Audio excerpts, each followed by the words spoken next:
नमस्कार मंडळी, जय स्वामीनारायण, जय कष्टभंजन देव, राधे राधे. मी जयश्री चौधरी माझ्या यूट्यूब चॅनलमध्ये तुमचं स्वागत करत आहे. तर आज मी महाभारतातील एक असे पात्र घेऊन आलेली आहे. स्त्री पात्र आहे जिच्या महत्त्वाकांक्षेतून महाभारत घडलं आणि महाभारतमध्ये नवनवीन योद्धे जन्माला आले आणि त्यांचे पराक्रम तर तुम्ही पाहिलेच असतील.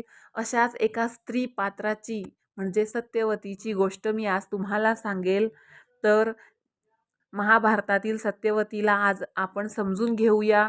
पूर्ण माहिती जाणून घेण्यासाठी माझ्या यूट्यूब चॅनलला सबस्क्राईब करा. तर चला आपण आज सत्यवतीला समजून घेऊया. तर मंडळी, वेळ आली की मूळ स्वभाव बाजूला ठेवता यायला हवा. कोणताही निर्णय सहज घेऊ नये, कारण अनेकदा निर्णय तो भीती आणि अनुभवांच्या संगमातून आलेला असतो. सत्यवतीने प्रेम केलं, पण तिने अस्तित्वाच्या लढाईत प्रेमाला हावी होऊ दिलं नाही. कारण तिला ठाऊक होतं, राजदरबारात भावना टिकत नाहीत, तिथे वारसा टिकतो, सत्ता टिकते, नाव टिकतं. जर तिने शंतनूला कोणतीही अट न घालता स्वीकारलं असतं तर ती एका क्षणासाठी प्रिय राणी ठरली असती. पण पुढे काय? जेव्हा वारसाचा प्रश्न उभा राहिला असता तेव्हा तिची मुलं दुय्यम ठरली असती. सत्ता ही भावनिक नसते, ती संरचनात्मक असते आणि संरचनेत जागा आधी निश्चित केलीच नाही तर पुढे अस्तित्वच शून्य होतं. मानसिक स्तरावर पाहिलं तर तिचा निर्णय हा असुरक्षिततेचा नव्हे तर अनिश्चिततेच्या पूर्वानुमानाचा परिणाम होता. तिने संभाव्य अपमान आधीच पाहिला. मानवी मेंदूला दोन भिंती खोलवर असतात, नष्ट होण्याची आणि विस्मरणात जाण्याची.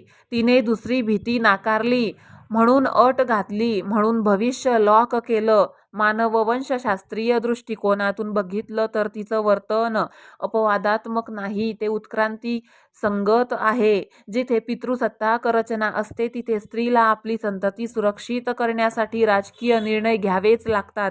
वंश टिकवणं हा जैविक कार्यक्रम आहे.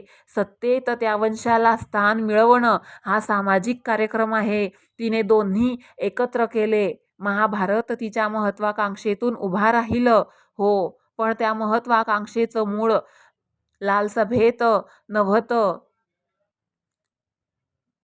लालसेत नव्हतं, ते अस्तित्वाच्या लढाईत होतं. शक्य असलेला अपमान टाळण्यासाठी घेतलेला निर्णय पुढे संघर्षाला कारणीभूत ठरला. इतिहास अनेकदा अशाच पूर्वतयारीतून जन्म घेतो. ती शांत बसली असती तर इतिहासात तिचं नाव सौम्य नोंदीत राहिलं असतं, कदाचित विसरलंही गेलं असतं. पण तिने स्वतःला केवळ राणी म्हणून नव्हे तर वंशसंस्थेच्या निर्णायक केंद्रात बसवलं. म्हणून ती दोषी ठरते आणि म्हणूनच ती स्मरणातही राहते. कधी कधी इतिहास घडवणारे निर्णय योग्य की अयोग्य यावर नव्हे तर ते न घेतले गेले असते तर काय झालं असतं या विचाराने समजतात. आणि त्या प्रश्नाचं उत्तर पाहिलं तर तिची अट ही स्वार्थ नव्हती, ती अस्तित्वाचं राजकारण होती, हेही आपल्याला कळतं.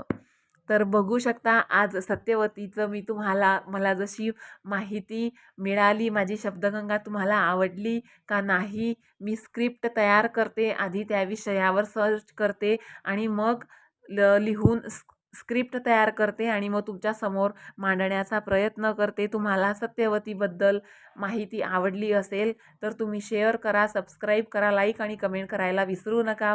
उद्याच्या दिवशी महाभारतातील अजून एक पात्र घेऊन येईल छानपैकी. तुम्ही सुद्धा सुचवा मला नावं. जय स्वामीनारायण, जय कष्टभंजन देव, राधे राधे.